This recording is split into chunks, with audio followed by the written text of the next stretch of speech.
All right. So let's just change gears for 1 second.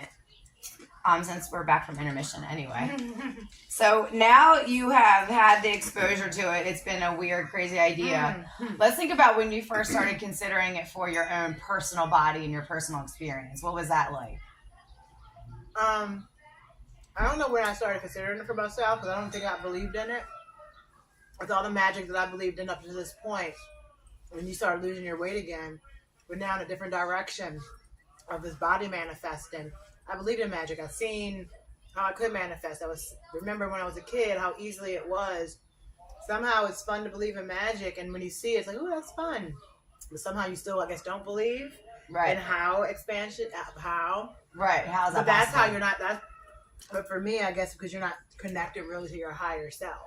If you think about the ultimate, the divine, the universe, I mean, it can do anything and everything. Right. And if we're all pieces of the creator, Right. if we're all an aspect of what's great and divine.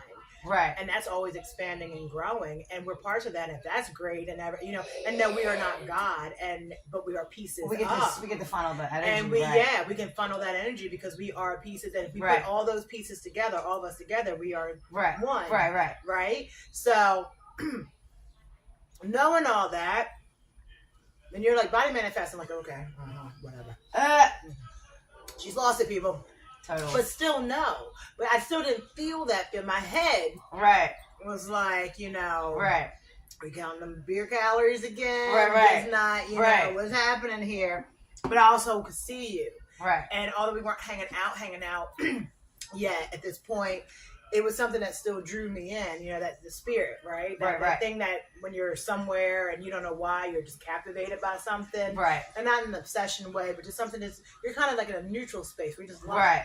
And you don't know what you're thinking because you're actually not thinking. Right. You're observing in a way. Right. It feels a little creepy because someone will say, stop staring so long. Right. But, and so it was one of those things. So I knew whatever you were doing was different than the last time. And I'm seeing the change and stuff. And then we started hanging out more and talking more about just regular magic because you even knew that I was into all the universal stuff, even if it wasn't as developed as it is now for me. Right. Everything has a stepping start. Everything has an expansion piece. Again, everything is always expanding from another spot. So then we started working together. I see you. So so there was no day like, this is what I'm going to do. I just started working with you. I just started tapping back into me, loving me. Well, it started when you told me to stop making fat jokes. Yes. That was She would make herself sound like this 400-pound life character, like from the avocado Jabba the Hutt. So that's how she would describe herself if you didn't look at her. But this was years ago too that I'm always doing. I love comedy. I love being funny and being witty, and I never felt it as a hurty thing. It's just an obvious thing too, And I don't think I noticed it either until I was like, wait, you're doing this. This is my day to day. Like I'm just living life. It's just like is it something that I love? Like I don't feel like I don't love it, but I